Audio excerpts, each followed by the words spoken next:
TVT au cœur de l'information.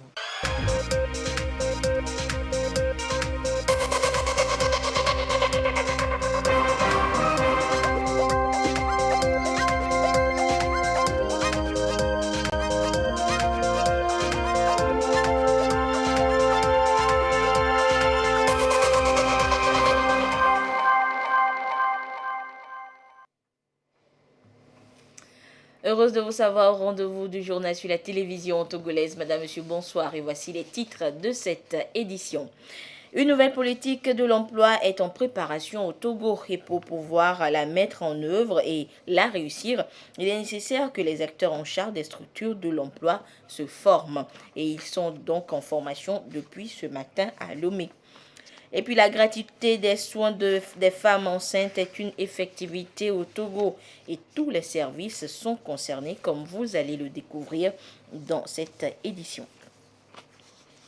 Voilà donc pour les titres. Le Conseil des ministres est réuni ce mercredi à la présidence de la République sous la conduite du chef de l'État Faure Essozimna Nyazingbe. De quoi a-t-il été question? Le compte-rendu présenté par le ministre en charge de la communication, porte-parole du gouvernement, professeur Akoda Ayouada. Compte-rendu du Conseil des ministres du 3 mars 2021. Le Conseil des ministres s'est réuni à la présidence de la République sous la présidence de son Excellence M. Faure Essozimna Nyazingbe, président de la République. Le Conseil a tenu 2 séminaires gouvernementaux. Le premier est relatif à l'état d'avancement du projet d'identification biométrique et le second est relatif à la trajectoire d'industrialisation du Togo autour de la plateforme industrielle d'Adétikopé. Le Conseil a tenu un premier séminaire sur l'état d'avancement du projet d'identification biométrique afin de permettre aux membres du gouvernement d'en apprécier les implications en termes de mobilisation des acteurs. Premier projet inscrit sur la feuille de route gouvernementale, il vise à attribuer un numéro d'identification unique à toutes les personnes résidant sur le territoire national. Le numéro d'identification unique sera le moyen par excellence d'interaction entre les usagers et l'administration publique et servira de base pour l'identification et l'authentification des individus. Ce projet, mené en partenariat avec la Banque mondiale, permettra à terme de mettre en place notamment le registre social unique, la couverture maladie universelle et tout autre service social tel que Novici, si besoin, et il servira en outre de base pour la digitalisation de la vie publique. 3 composantes essentielles restent à mettre en œuvre pour la conduite du processus d'identification. Il s'agit du développement de la solution logicielle, de la mise en œuvre d'une campagne d'information, d'éducation et de sensibilisation, de l'enregistrement de la population à travers une campagne nationale. Le gouvernement a félicité les acteurs pour les étapes déjà franchies, notamment la réalisation des aspects normatifs et institutionnels, et a instruit pour une poursuite des travaux en synergie avec l'ensemble des services. Il a encouragé à intensifier la communication en impliquant l'ensemble des acteurs de terrain en vue de l'adhésion de la population. Le Conseil a ensuite tenu un 2e séminaire sur la trajectoire d'industrialisation de notre pays autour de la plateforme industrielle d'Adétikopé. En vue d'accroître la transformation et la création d'emplois, en s'appuyant sur les forces de l'économie, le projet de plateforme industrielle d'Adétikopé envisage proposer des espaces pour accueillir des industries de transformation et des plateformes logistiques. L'objet de ce séminaire est de permettre à l'ensemble des membres du gouvernement d'appréhender les implications opérationnelles des ambitions de cette plateforme pour chaque département ministériel.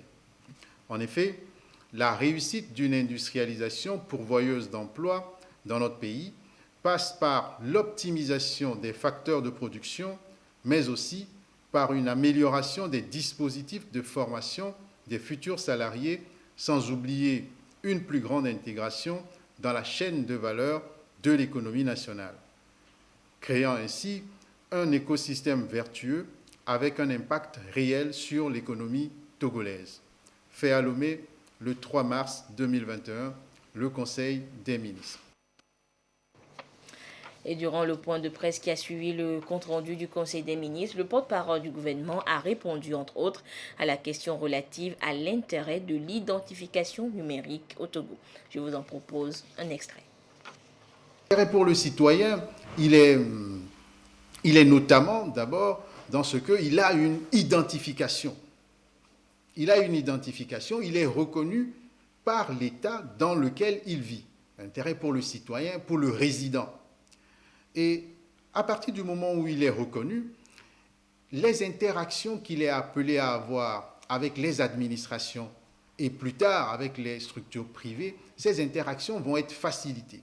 Aujourd'hui, vous savez bien qu'avec une carte d'électeur, l'on peut faire des opérations avec des structures de microfinance.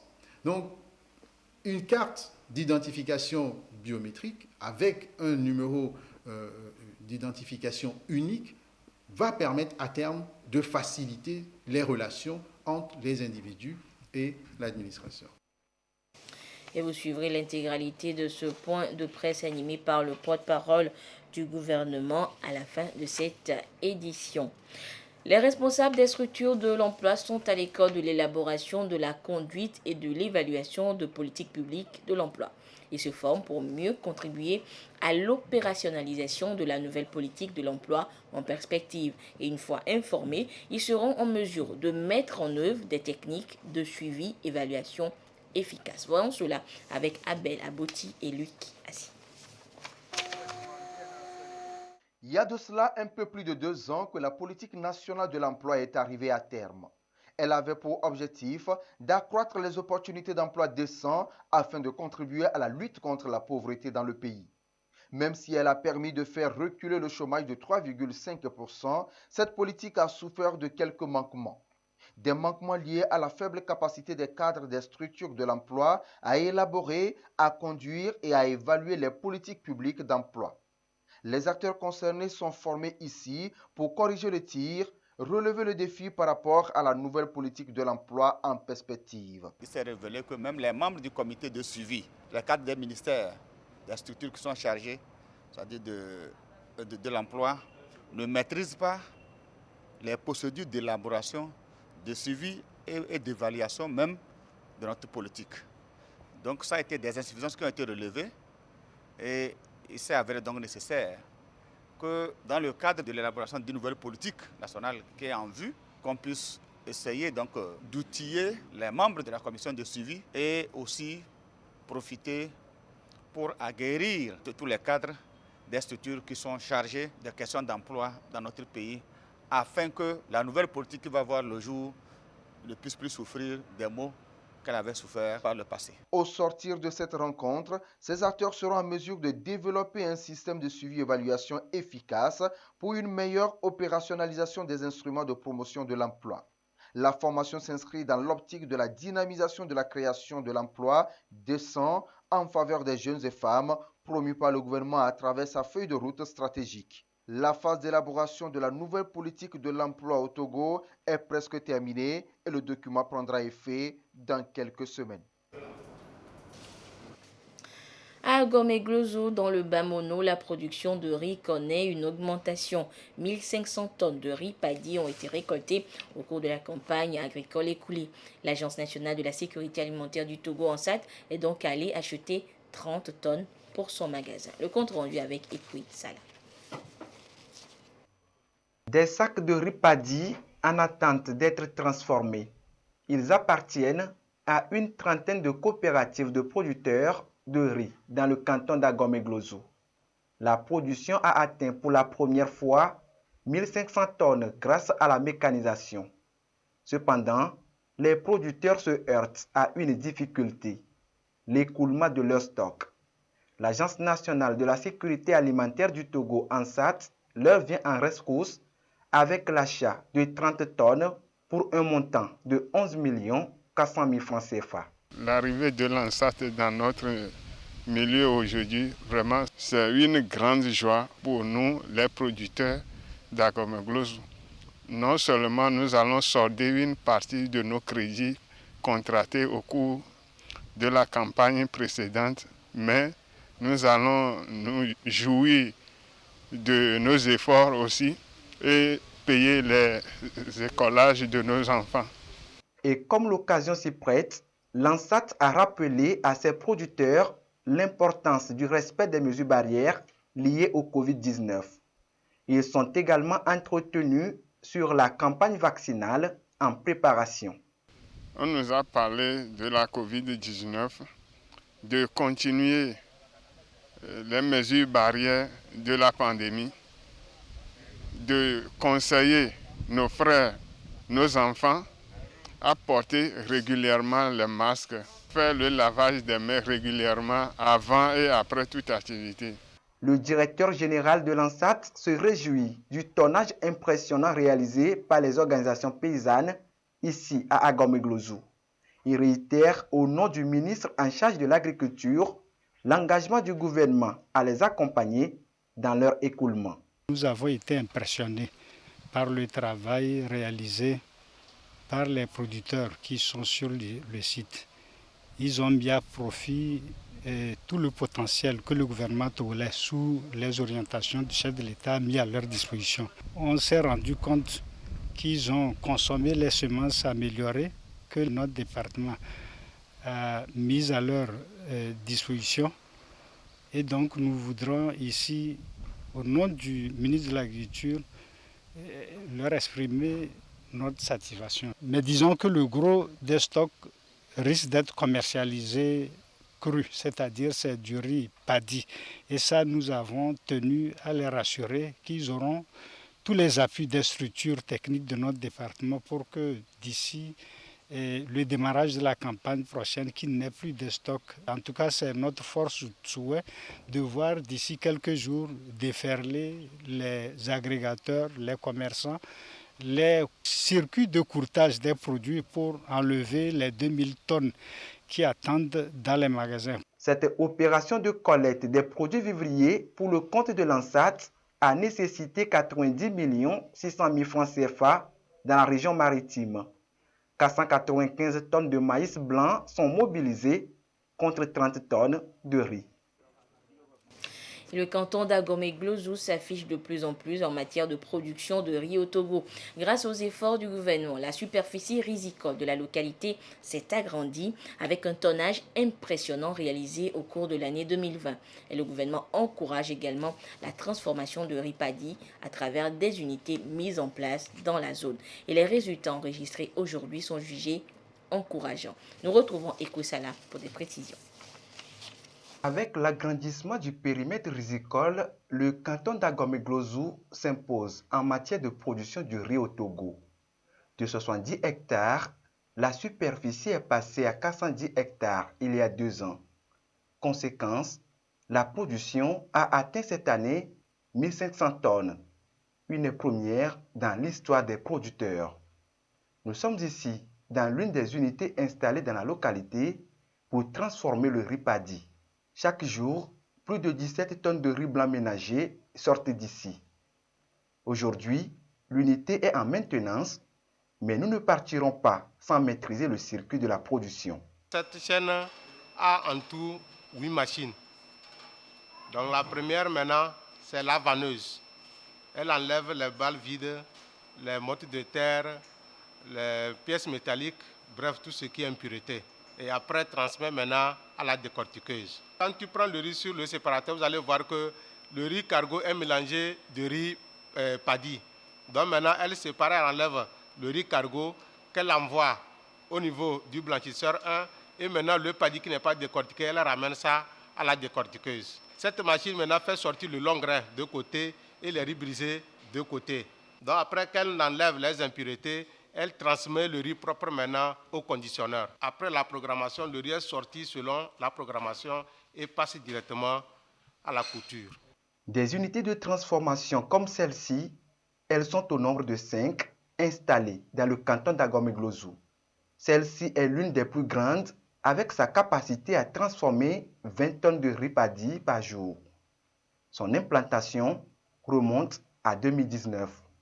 L'année 2020, on avait prévu de décortiquer 2000 tonnes, mais on a eu par les aléas climatiques à avoir que 1200 tonnes.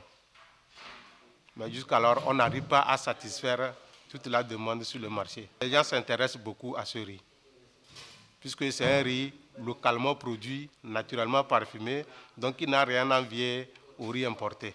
On tient à remercier vraiment le chef de l'État et nous souhaiterons quand même que ces appuis continuent par venir pour pouvoir diminuer les importations.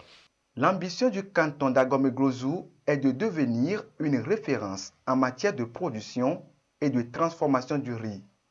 Les différents pas posés par le gouvernement vers la concrétisation de cette ambition sont salués par le chef canton du milieu. Il émet le vœu de voir les Togolais s'intéresser davantage au riz localement produit. Aujourd'hui, nous produisons le riz grâce aux efforts du gouvernement togolais, conduit par le chef de l'État. Au nom de ma population, je voudrais vraiment lui dire merci. Notre souhait aujourd'hui, c'est de nous soutenir et de continuer à nous accompagner pour que l'exportation de riz puisse prendre fin et que les Togolais puissent vivre avec les produits togolais, que lui-même il encourage beaucoup. La production du riz occupe une grande partie de la population d'Agomé-Glozou. La filière a amené les producteurs à la formalisation d'une quarantaine de coopératives qui voient leurs conditions de vie améliorées. Et pour chaque unité de transformation mise en place dans la zone, ce sont plusieurs emplois qui sont créés à la jeunesse. Vous êtes une femme enceinte ou vous prévoyez de l'être et vous résidez au Togo. Pour vous, le gouvernement met en place un programme de gratuité des soins. Le projet touche plusieurs services, notamment la consultation prénatale. Voyons tout cela avec Amélie Yazimbi. C'est chose faite. La gratuité des soins pour les femmes enceintes est une réalité au Togo. Cette mesure sociale, l'une des promesses phares du président, permettra de réduire la mortalité néonatale et maternelle dans toutes les régions du pays. Planification familiale, consultation prénatale, services désormais gratuits à mettre en œuvre dans les unités des soins périphériques. Ici, au centre médico-social d'Adabarare, dans la Kara, elles sont plus de 380 à être enrôlées. Certaines d'entre elles expriment leur reconnaissance. Ici, nous ne payons rien. Jusqu'à mon accouchement, je n'ai rien déboursé. Je pense que c'est un bon projet. S'il peut continuer pendant longtemps, ce serait formidable pour nous les femmes. Ça a diminué les dépenses pour les femmes. Ça fait que même si tu n'as pas l'argent et que tu es malade, tu ne vas pas rester à la maison parce que tu n'as pas l'argent. Tu peux venir, on va prendre soin de toi. Je remercie le gouvernement pour toutes ces charges. Donc il n'a qu'à nous aider comme ça. Ça nous plaît beaucoup. Je remercie ceux qui ont eu cette initiative de prendre en charge gratuitement les femmes enceintes. C'est un très bon projet. Nous sommes bien accueillis ici. Les médicaments qui sont nécessaires, on nous les offre. C'est quand il n'y en a pas que nous sommes obligés d'aller dans les pharmacies en ville. Que Dieu comble de sa grâce le président de la République pour que cette initiative dure.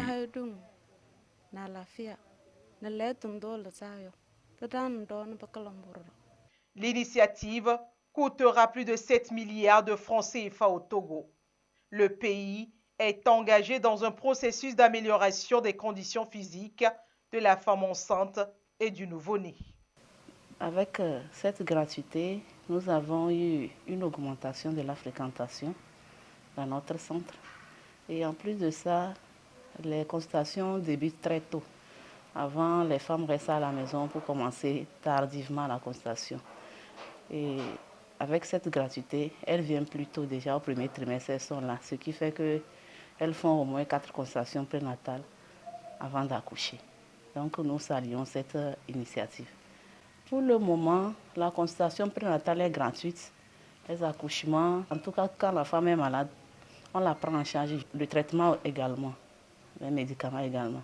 La seule chose, qu'elle contribue à faire sont des analyses. La mise en œuvre du projet Santé maternelle et néonatale MISCOCA depuis 2011 est une preuve de la volonté des plus hautes autorités de faire de ce secteur un des plus accessibles.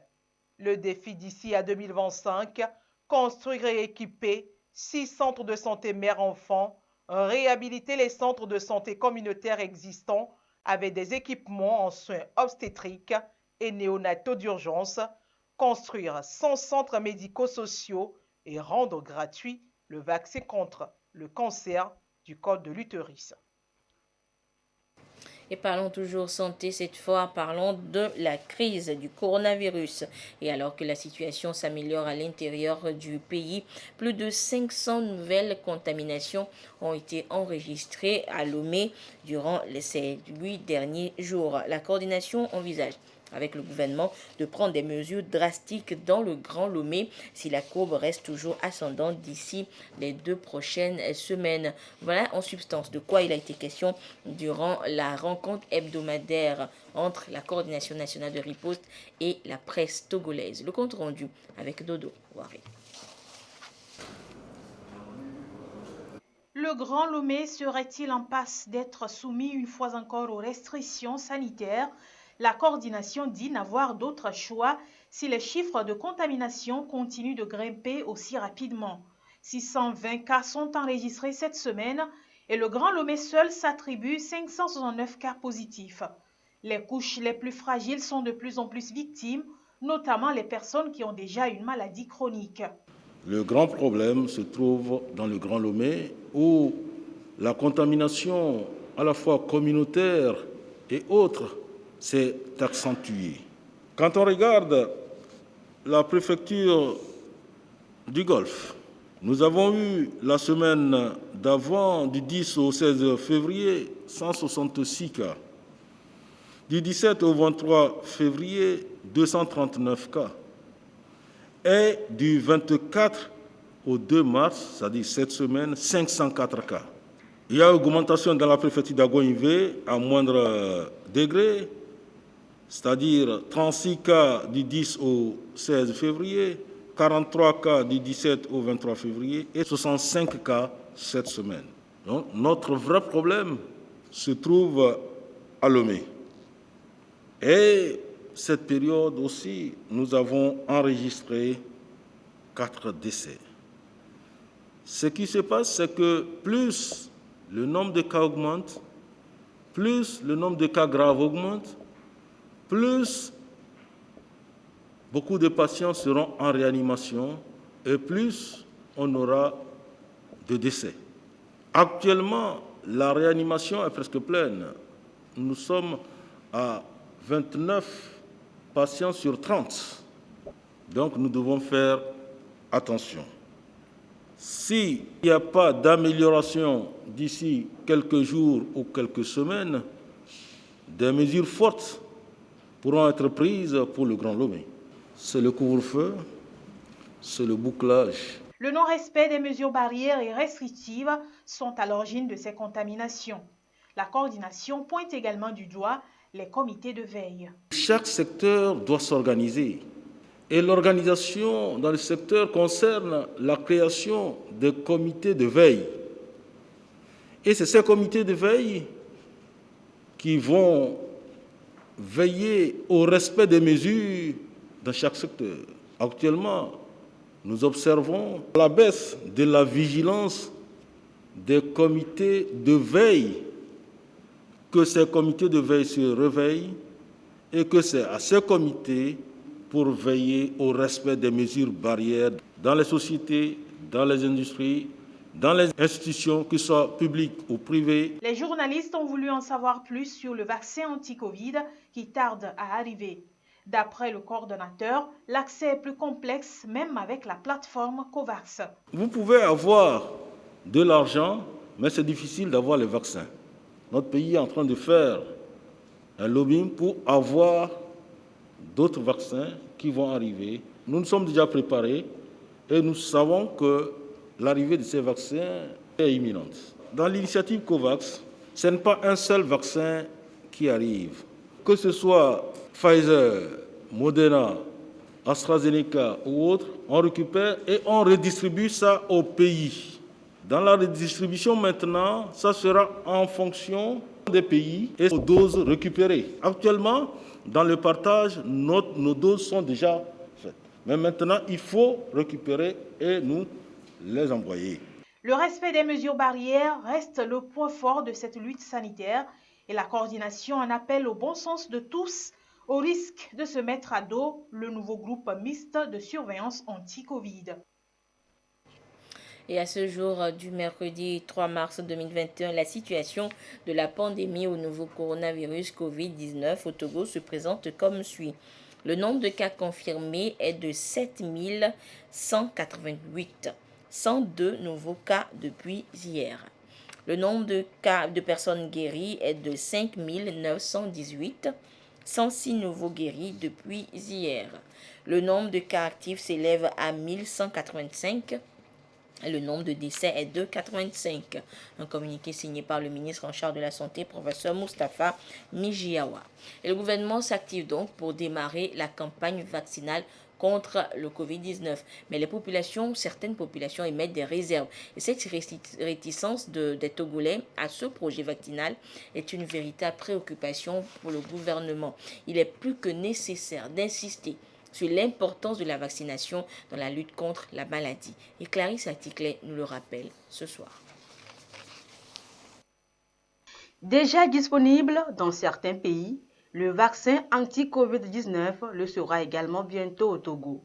Ce vaccin, comme tout autre, permet de stimuler les défenses immunitaires de telle sorte que, si l'on est infecté par un microbe ou un virus, par exemple, l'organisme s'en débarrasse immédiatement en évitant donc de contracter la maladie. Nous sommes devant une maladie virale, au contraire des maladies bactériennes, où l'on dispose d'antibiotiques pour tuer la bactérie. Pour les virus, on n'a pas de médicaments virucides, c'est-à-dire des médicaments qui tuent les virus. Et donc, cette limite est surmontée par la vaccination. Cette vaccination-là existe pour beaucoup de maladies virales que nous connaissons. Ce vaccin aujourd'hui est un salut pour le monde entier, au point que tout le monde se bat pour l'avoir. C'est devenu une denrée rare.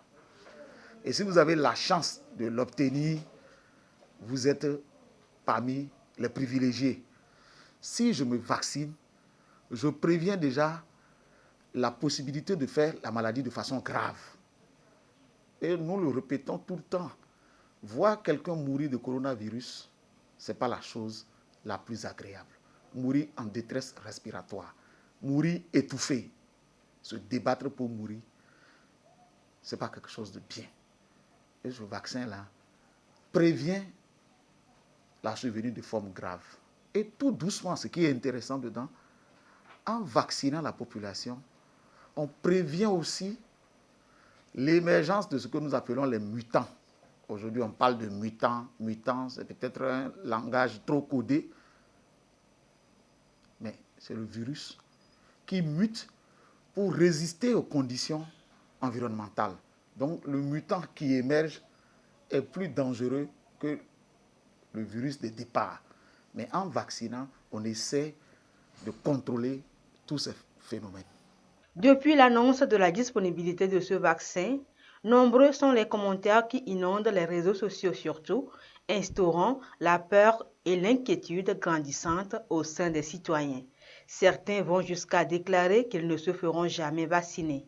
Face à cette réticence sans fondement des populations, le Conseil scientifique de lutte contre le Covid-19 au Togo rassure. Il appartient à la population de faire confiance aux autorités politiques et aux autorités sanitaires. Si on réfléchit aujourd'hui, il y a beaucoup de négationnistes en ce qui concerne la vaccination sur les réseaux sociaux.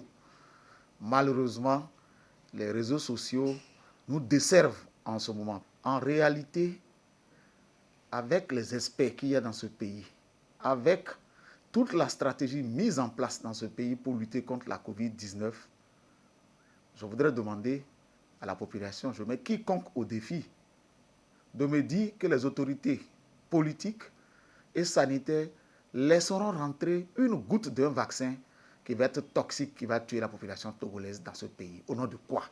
Au nom de quel vœu? Le whisky que vous buvez, le paracétamol que vous buvez, qui l'a déjà testé pour vous?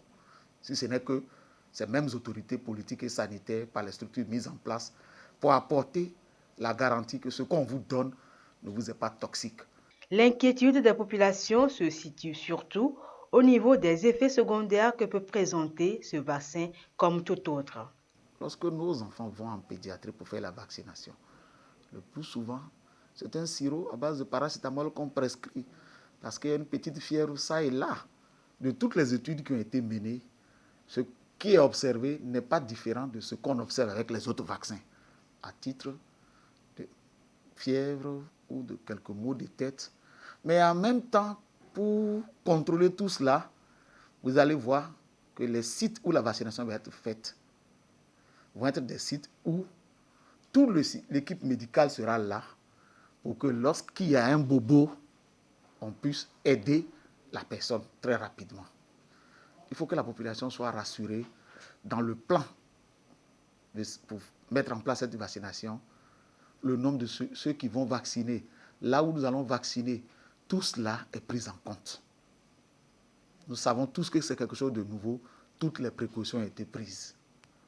À ce jour, le vaccin, comme j'ai dit tout à l'heure, permet d'éviter la survenue de formes graves et permet de contrôler quand même la maladie.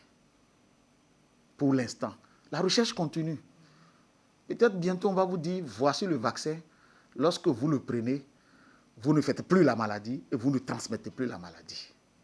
Et il y a des études qui vont déjà dans ce sens.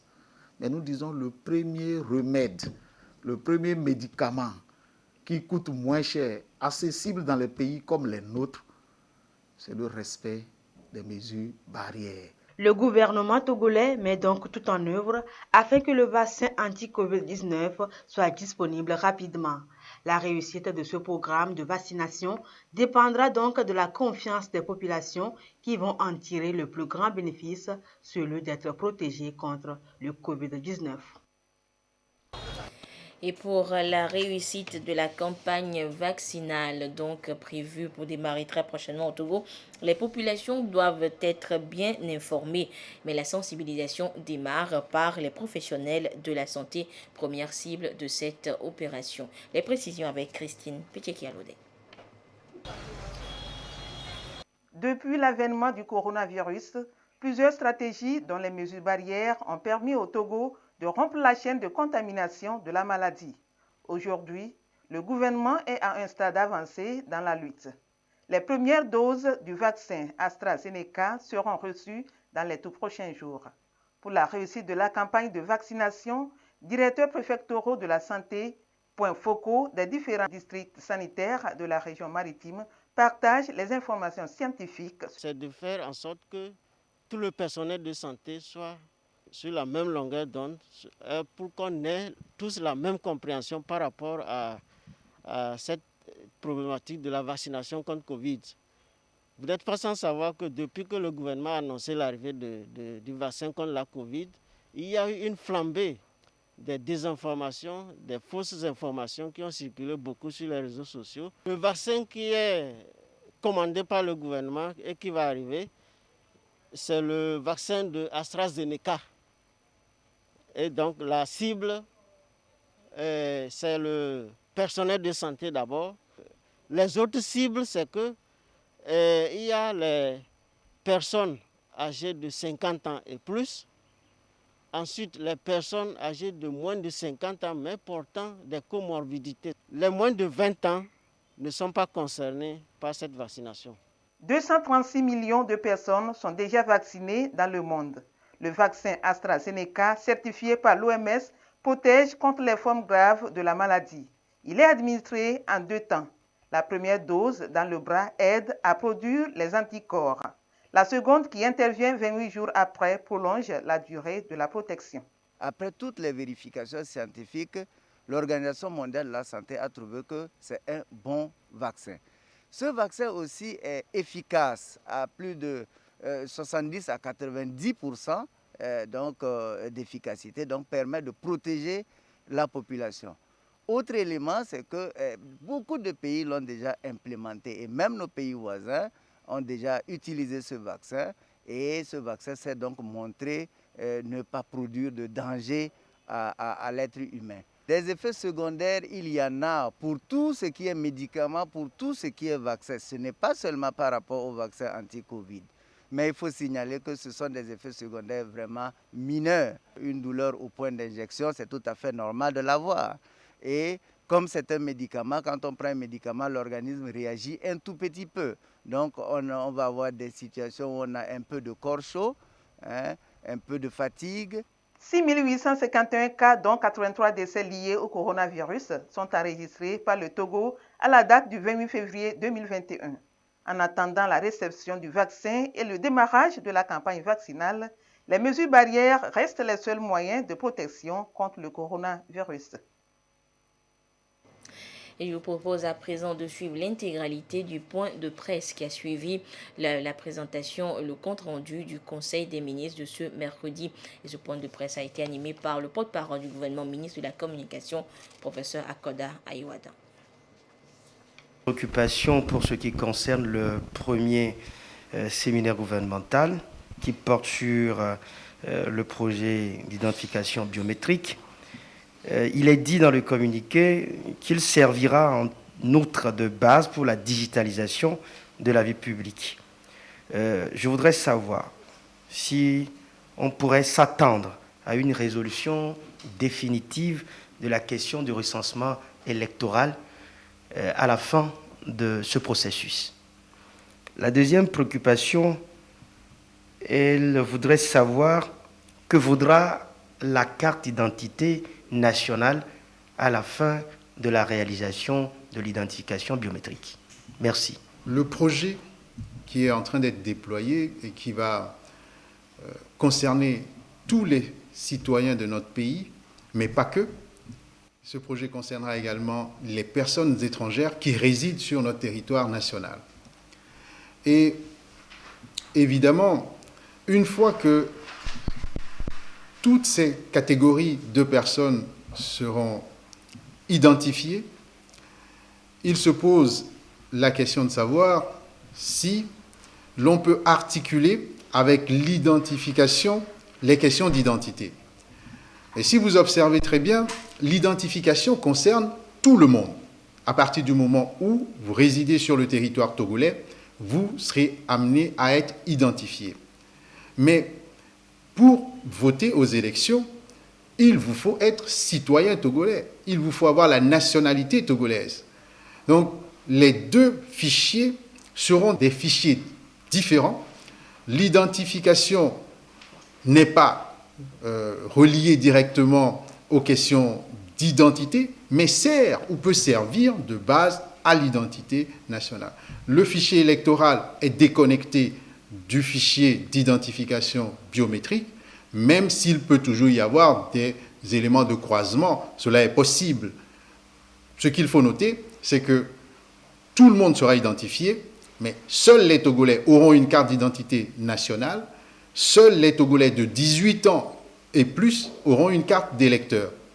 Le fichier d'identifiant biométrique peut aider à établir autant la carte d'électeur que la carte d'identité. Mais notez bien qu'il y a une séparation entre les groupes. Moi, je suis Hélène Dubidi, directrice à Togo Top News. Ma préoccupation sur le premier projet, le projet d'identification de la population, et c'est de savoir les stratégies mises en place déjà pour permettre l'adhésion de la population. Ensuite, j'aimerais savoir si les enfants seront aussi concernés par ce projet. Aujourd'hui, l'ambition du gouvernement est d'identifier toutes les personnes qui résident sur le territoire. Que la personne soit étrangère ou que la personne soit togolaise, à partir du moment où celle-ci réside sur le territoire national, elle a vocation à être identifiée. Alors, quel est l'objectif ? L'objectif, c'est tout simplement d'avoir un peu plus d'inclusion et de cohésion.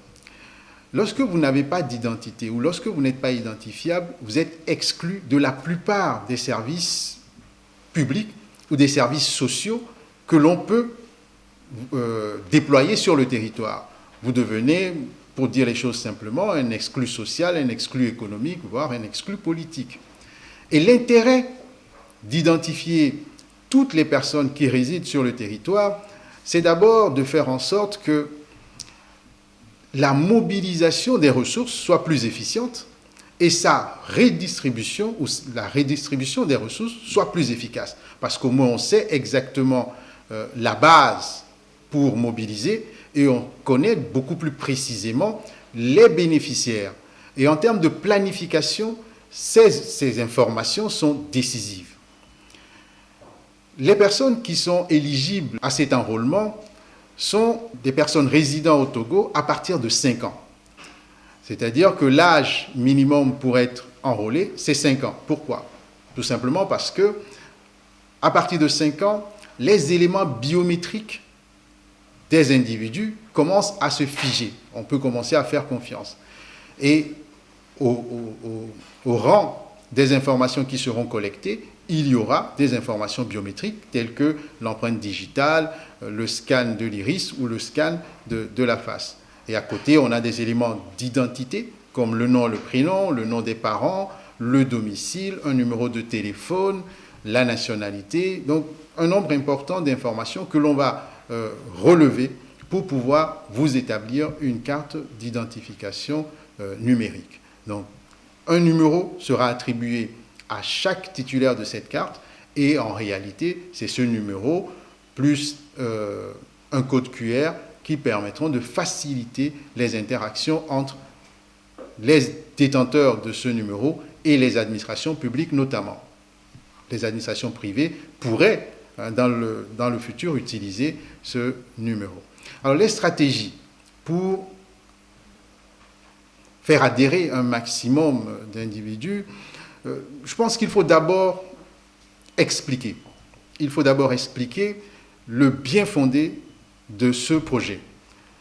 Et dire très simplement que grâce à l'identification, l'on va pouvoir mieux déployer les politiques sociales notamment. L'on va pouvoir réduire l'exclusion des uns et des autres. Aujourd'hui, pour faire une pièce d'identité, les personnes qui ont un peu de moyens n'ont pas de difficultés. Ceux qui n'ont pas beaucoup de moyens ont des difficultés. Or, si vous avez le numéro d'identifiant unique et que vous êtes togolais, cela pourrait vous faciliter l'obtention d'une carte d'identité nationale. Donc, pour convaincre, il y a d'abord cette dimension de sensibilisation, d'explication.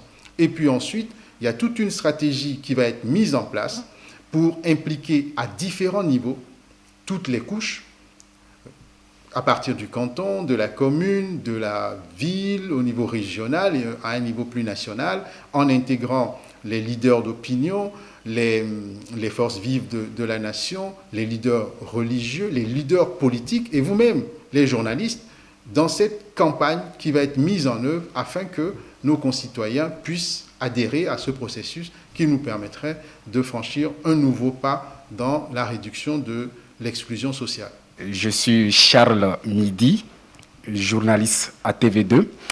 Je voudrais m'attarder un peu sur le citoyen lambda qui va aller chercher ce numéro d'identification unique. Quel intérêt pour lui, monsieur le ministre?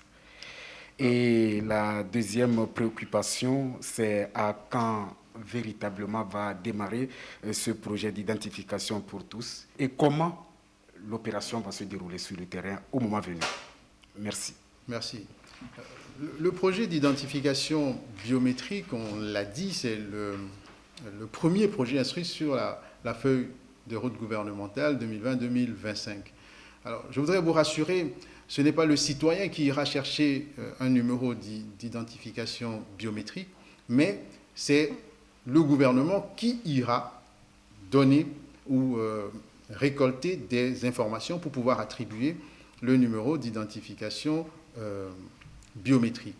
Donc, il y a un processus qui va être mis en place, qui va consister notamment à monter des kits, et grâce à ces kits, des opérateurs qui vont être formés vont se déplacer à des lieux stratégiques afin de pouvoir enrôler les citoyens et leur délivrer des numéros d'identification. L'enrôlement va se faire avec ces kits-là, mais les informations qui sont récoltées seront transmises automatiquement vers un data center qui sécurise toutes les données. Donc il y a un élément de sécurité dont il faut parler pour rassurer les uns les autres. Notre pays s'est doté d'une loi sur la protection des données personnelles et dans le cadre de cette loi, ce travail sera fait afin que les données soient les plus sécurisées possible. Alors l'intérêt pour le citoyen, il est notamment d'abord dans ce qu'il a une identification. Il a une identification, il est reconnu par l'État dans lequel il vit. Intérêt pour le citoyen, pour le résident. Et à partir du moment où il est reconnu, les interactions qu'il est appelé à avoir avec les administrations et plus tard avec les structures privées, ces interactions vont être facilitées. Aujourd'hui, vous savez bien qu'avec une carte d'électeur, l'on peut faire des opérations avec des structures de microfinance. Donc, une carte d'identification biométrique avec un numéro d'identification unique va permettre à terme de faciliter les relations entre les individus et l'administration. Monsieur le ministre, je voudrais savoir quel est le degré d'implication des communautés locales dans la mise en œuvre de cette plateforme industrielle d'Adétikopé. La plateforme d'industrialisation ou la plateforme industrielle du Togo s'inscrit dans la trajectoire d'industrialisation du Togo. Et lorsqu'on parle de la trajectoire d'industrialisation du Togo, on parle ici d'un engagement. On parle d'un engagement pris par le chef de l'État et qui consiste en réalité sur la base d'un constat très simple. Aujourd'hui, nous produisons. Nous produisons par exemple du bois, nous produisons du coton et un certain nombre de ressources. Mais nous vendons des produits bruts. Et le constat est que le prix du produit non transformé n'est pas très élevé, mais une fois que vous apportez une plus-value à un quelconque produit, vous pouvez doubler, tripler, voire quintupler, si on veut aller plus loin, le prix du même produit. Donc, ce constat étant fait, la trajectoire d'industrialisation voudrait que désormais, sur un certain nombre de produits identifiés pour démarrer, l'on puisse aller plus loin en y apportant une plus-value, mais cette plus-value ne peut être apportée que par le biais de l'industrialisation. Nous ne sommes pas encore dans la grande industrie, mais progressivement, on peut y arriver en partant de quelque part. Donc la trajectoire d'industrialisation de notre pays est en quelque sorte sur ce schéma-là. Aujourd'hui, pour répondre donc à votre question, le projet de plateforme industrielle d'Adétikopé a évidemment mis autour d'une table les collectivités locales, les communautés riveraines, l'État, les investisseurs. Et d'ailleurs, ce tour de table a révélé un certain nombre de défis. Lorsque vous choisissez d'industrialiser ou en tout cas de développer votre pays, il y a des préalables qu'il faut avoir. Il faut avoir un foncier sécurisé. Il faut avoir un foncier disponible. Et vous savez, dans notre pays, la difficulté de mobilisation du foncier. Et ce qui peut nous interpeller, nous autres citoyens, dans ce que autant l'État peut s'engager dans le développement du pays, autant la participation des uns et des autres pour la mobilisation de ce foncier peut être nécessaire pour y arriver. Donc, au total, la participation des communautés, des collectivités, des investisseurs, de l'État est aujourd'hui un acquis. Mais l'on doit continuer à travailler parce que pour arriver au terme du projet, ou en tout cas à un développement avancé, il nous faut continuer à travailler dans ce sens. Le projet ayant déjà démarré en août 2020, aujourd'hui, quel est le degré de satisfaction quant à la réalisation des travaux?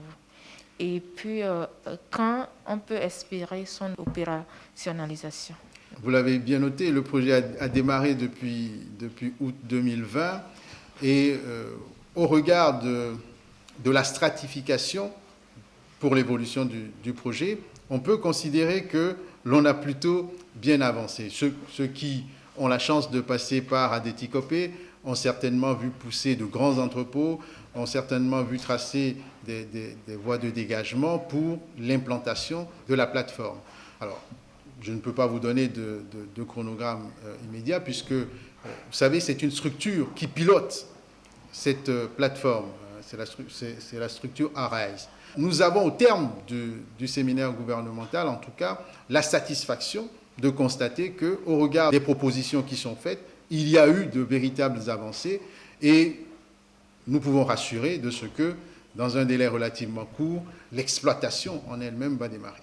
Ma question est celle de savoir, est-ce que dans le cadre de ce projet d'industrialisation, est-ce que le Togo dispose déjà de techniciens outillés pour répondre à ce projet? Vous touchez du doigt là un élément central de ce projet, parce qu'en réalité, l'industrialisation ne peut se faire qu'en s'adossant sur une ressource humaine qualifiée. Et une ressource humaine qualifiée dans les domaines précis sur lesquels nous souhaitons travailler. Et aussi, nous pouvons avoir aujourd'hui déjà un certain nombre de compétences, mais je peux vous le dire, le niveau critique n'est pas atteint, ce qui impose évidemment de former. Et dans le déroulé du projet, il y a un volet formation qui est très important.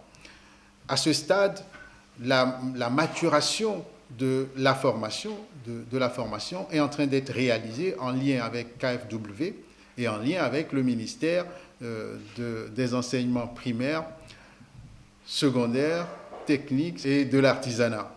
Donc aujourd'hui, la formation est un élément clé. On a des possibilités qui sont en train de se mettre en place et qui sollicitent, par exemple, 34 000 personnes pour pouvoir faire tourner une structure. À l'heure où je vous parle, ces 34 000 personnes ne pourront pas être disponibles. Il faut, au fur et à mesure, former. Donc sur le site, il y aura un centre de formation modulable qui formera en fonction des besoins. Et voilà, ainsi se referme cette édition. Merci de votre fidélité à la télévision togolaise. Excellente suite de nos programmes. Au revoir.